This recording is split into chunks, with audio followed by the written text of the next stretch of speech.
बैठिए। धन्यवाद sir. Hygienic product क्या होते हैं? जी सर। हाइजेनिक प्रोडक्ट ऐसे उत्पाद जो संक्रमण से मुक्त हो और जो स्वास्थ्य के लिए अच्छे हो उनको हाइजीनिक प्रोडक्ट। संक्रमण से मुक्त हो, कैसे पहचान करेंगे? किसी भी तरह का उनमें कंटामिनेशन नहीं होना चाहिए, चाहे वो जैविक हो या अजैविक हो। जैविक कंटामिनेशन से तात्पर्य बैक्टीरिया, वायरस, फंगस से, और बाकी अजैविक में बाल या किसी भी तरह का कचरा जिससे वो संक्रमित होने के चांस। एक आम आदमी कैसे पहचान कर पाएगा इसकी? सर एक आम आदमी के लिए तो सर उसको ढककर उसके प्रिकॉशंस जो उसको यूज करने चाहिए, उनकी सहायता लेनी चाहिए। जैसे डस्ट। पहचान कैसे कर पाएगा कि ये प्रोडक्ट हाइजेनिक है या नहीं है?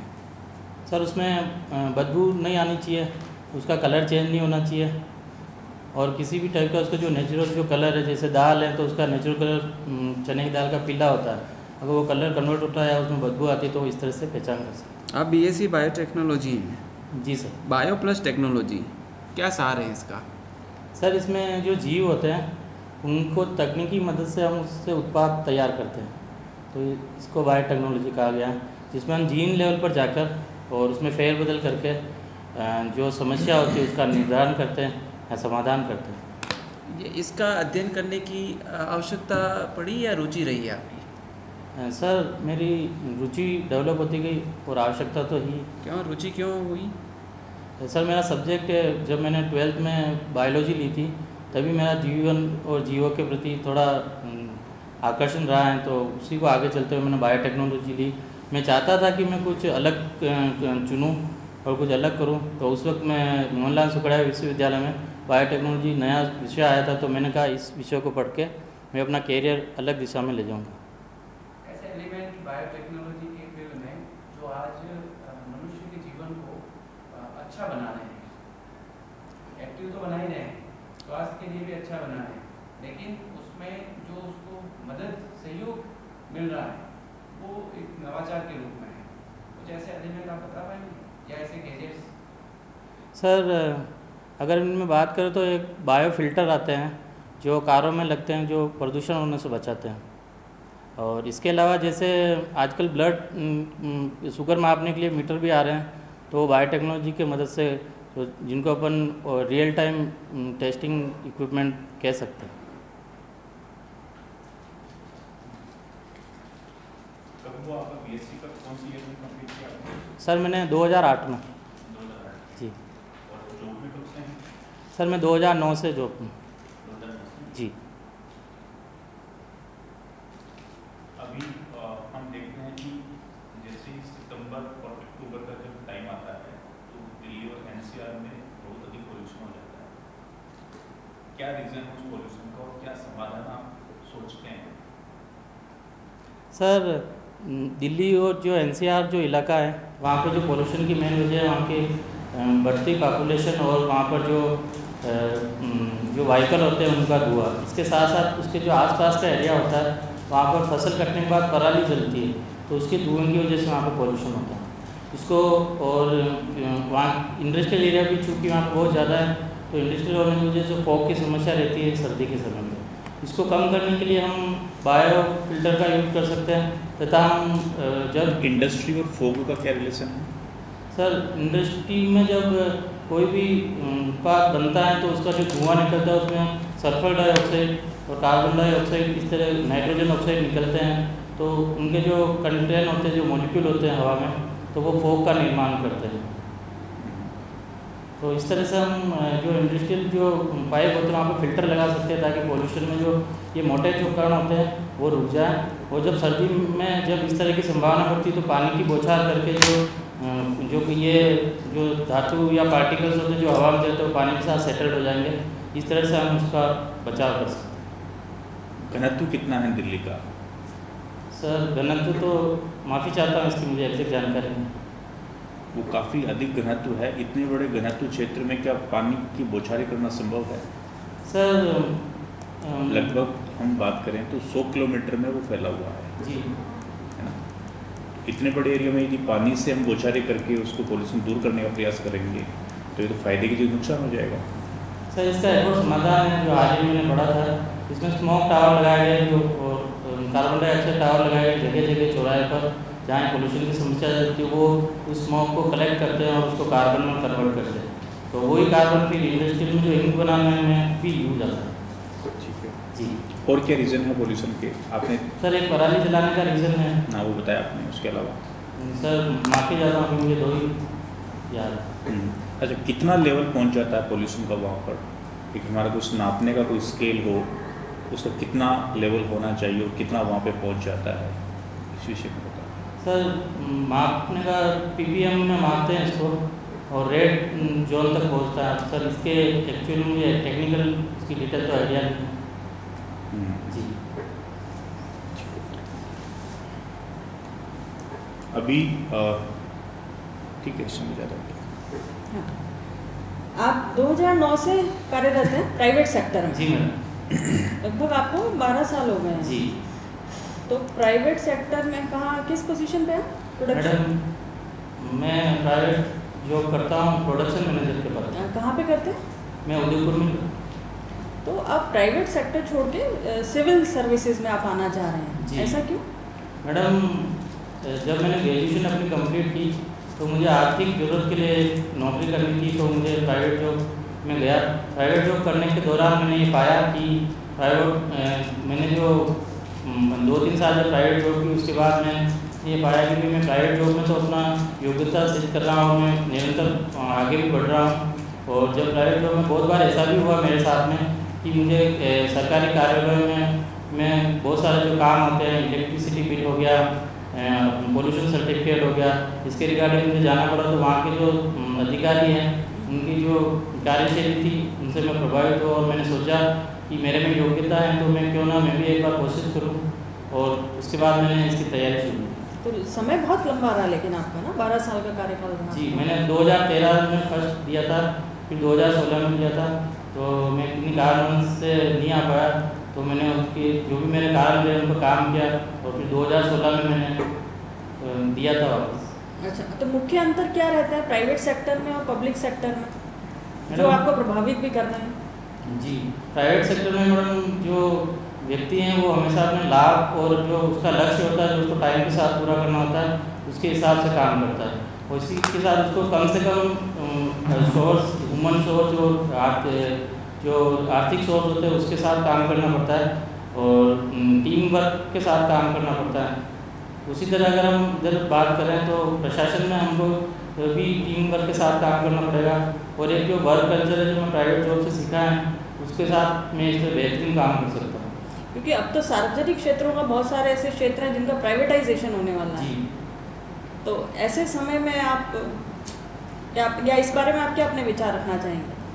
मैडम ये सरकार का अपना निर्णय है, और या क्या फ़ायदे हो सकते हैं अगर सार्वजनिक क्षेत्र काफ़ी एयर इंडिया है या कोई दूसरे कई क्षेत्रों को प्राइवेटाइजेशन की तरफ किया जा रहा है, तो इससे क्या फ़ायदे हो सकते हैं? मैडम अगर हम उनके प्राइवेटाइजेशन की बात करें तो इससे उनकी कार्य जो शैली है उसमें बढ़ेगी, उसका जो उद्यमशीलता है जो एक मतलब सार्वजनिक क्षेत्र में कम देखने को मिलती है वो उसमें देखने को क्या मिलेगी। क्या कार्यशैली जैसे आपको स्पेसिफिक करेंगे?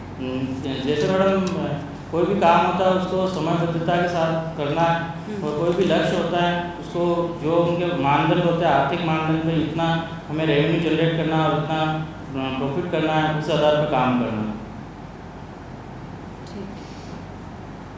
राज्य सेवा में आने के पीछे आपका मकसद ये रहा कि जिन कामों की वजह से आप सरकारी महकमों में गए वहाँ की कार्यप्रणाली को देखा तो दिमाग में 2 बात आई होगी। ये तो आपको नाराज़गी हुई कि यहाँ पर काम करने में लोग बहुत ज़्यादा मतलब जो है परेशान करते हैं, इसकी वजह से एक चैलेंज के रूप में राज्य सेवा में आने की इच्छा जाहिर की, या उन लोगों का बिहेवियर इतना अच्छा देखा, वहाँ काम की जो है तरीका देखा, उसको प्रभावित होकर आपने सोचा कि अगर मैं भी यहाँ जाऊँ तो ये लोग जिस तरह से इनको सम्मान मिल रहा है वैसा मुझे भी मिलेगा। दोनों के बीच में क्या बात आपको ज़्यादा महसूस हुई जिसकी वजह से आप राज्य सेवा में आना चाह रहे हैं?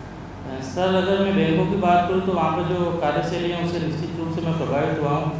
काम नेशनलाइजेशन की बात करें तो काम समय पे पूरे होते हैं, और जो भी हमारे हम जब भी हमको आगे बढ़ने की बात होती है, बिजनेस में लोन की ज़रूरत होती है, तो तो हमको बैंक लोन देती हैं, तो लोन के आधार पर हम अपने प्रोजेक्ट को पूरा करते हैं और अपने निर्धारित लक्ष्य को प्राप्त करते हैं। साथ ही साथ अगर हम आगे बढ़ रहे हैं, तो कंपनी आगे बढ़ रहे हैं, तो उद्यम बढ़ रहा है, तो उसके जो रोजगार है उनकी संभावना भी बढ़ेगी। नहीं, तो आप बैंक में जाने की बात न सोचें, आप तो प्रशासनिक अधिकारी के रूप में बनना चाह रहे हो। यहाँ पर आपने क्या महसूस किया? सर अभी मैं इसके बारे में कुछ कह नहीं पाऊँगा। आपके दिल में कोई इच्छा जागृत हुई कि मैं प्रशासनिक सेवा में जाऊं, तो उसके पीछे कोई कारण तो जरूर होगा। दुनिया में कारण के बिना तो आदमी काम क्यों करता है? वरना तो आप जिस सेक्टर में 12 साल से काम कर रहे हो, आप उस काम में दक्ष भी हो चुके हो। अब यहाँ आने के बाद तो आपको वापस 12 साल वापस इस काम में योग्य बनने में लगेंगे, जितने योग्य अपने पुराने प्रोफेशन में आप हो। सर प्राइवेट जॉब करने के दौरान मैंने ये पाया, ये महसूस किया कि यहाँ पर मैंने जो मेरा कार्य क्षेत्र है वो सीमित है, और इसके अलावा जो मैं निर्णय जो लेने का जो एरिया है वो भी सीमित है। तो मैंने सोचा कि अगर मैं, और दूसरी बात मैंने प्राइवेट जॉब में काफ़ी अच्छी प्रोग्रेस भी की है, और मैंने कहा कि अगर मैं यहाँ पर अपनी योग्यता सिद्ध कर सकता हूँ, तो मुझे चाहिए कि मैं प्रशासन में जाकर भी वहाँ का काम करूँ और वहाँ पर भी अपनी योग्यता सिद्ध करूँ। राजनीतिक दबाव देखा है आपने सरकारी सेवाओं में? सर अभी तक तो मैं असमंजस की स्थिति पैदा होगी। आप जब यहाँ पाओगे, आप करना तो चाहोगे कि मुझे ये करना है, लेकिन ऊपर से दबाव इसको नहीं करना है। जी यहाँ भी परिस्थिति ऐसी होगी। फिर दूसरा आप देखिए, आजकल अखबारों में पढ़ रहे हो आप, भ्रष्टाचार निरोधक विभाग के द्वारा समय समय पर कई अधिकारियों को जो है वो रंगे हाथों ट्रैप किया गया। यहाँ पर भी धागे से तलवारें बंधी हुई रहती है। कोई भी आदमी किसी भी समय आपको नुकसान पहुँचा सकता है।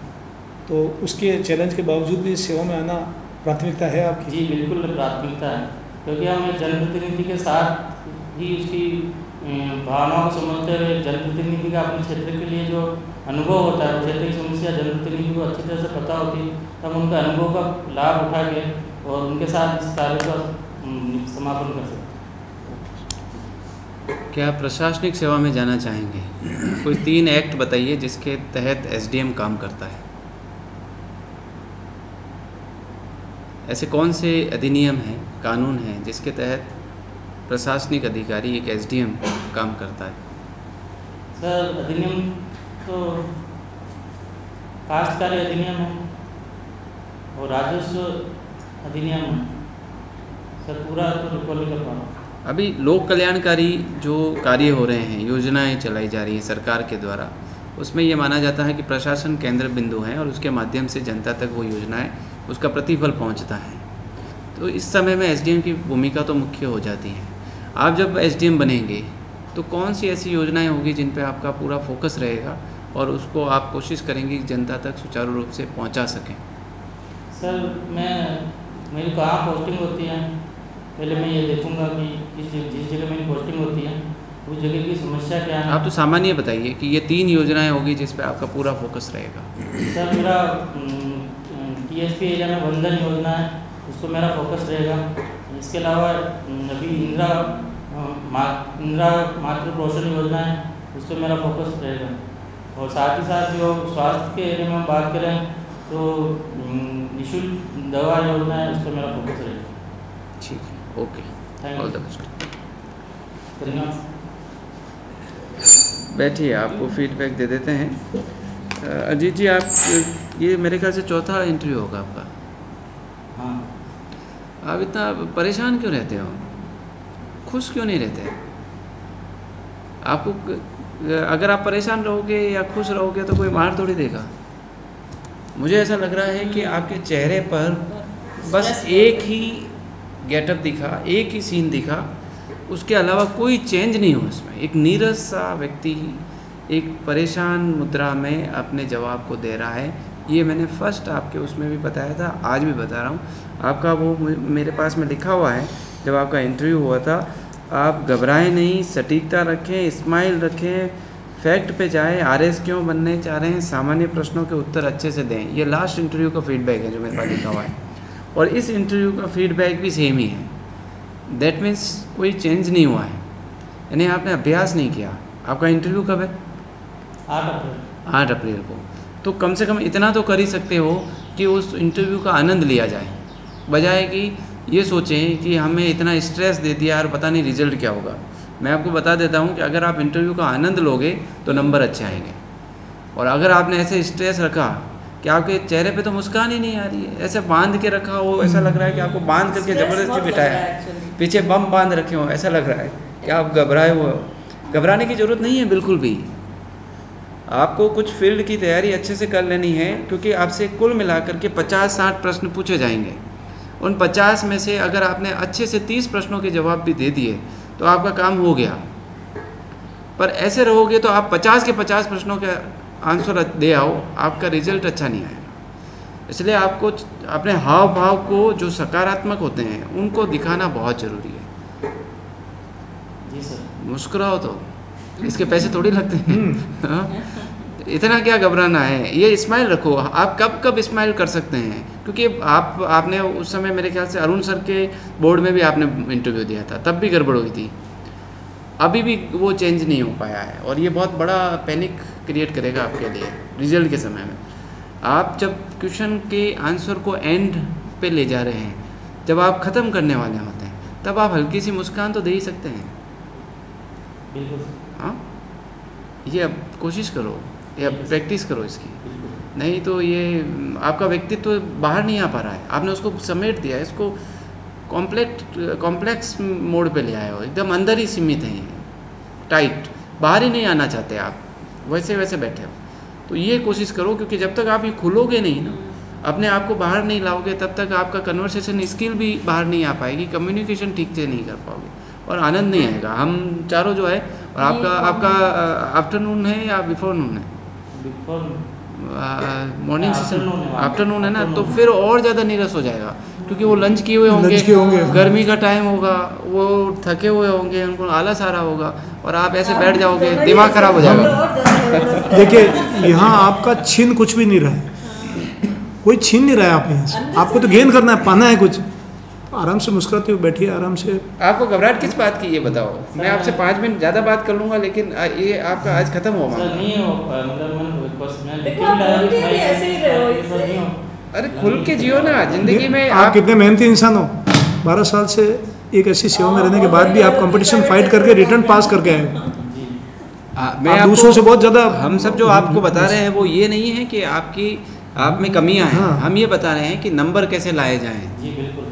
है ना, नंबर कैसे लाए जाएं। नंबर के लिए आपको अपना हाव भाव, एक मार्केटिंग मैनेजमेंट जो होता है वो आप में बिल्कुल नहीं दिख रहा है, जबकि आप प्राइवेट फील्ड में इनको हो। करना भी पड़ता होगा, ऐसा हो ही नहीं सकता किसी भी फील्ड में हो, प्राइवेट। आप किसी भी चीज़ के लिए हम चारों को कन्विंस कैसे करेंगे? कोई आपका कुछ हेल्थ हाव केयर भाव प्रोडक्ट तो है, हेल्थ केयर प्रोडक्ट, उसके लिए कैसे नहीं, ये उदयपुर में जिस रास्ते पे रहते हैं ना वो मोक्ष मार्ग है, वहाँ से तो रोज ही यात्रा निकलती है। नीरसता उस वजह से लाने की जरूरत नहीं है, तो जीवन का अंत सबका एक जैसा है, उससे है ना।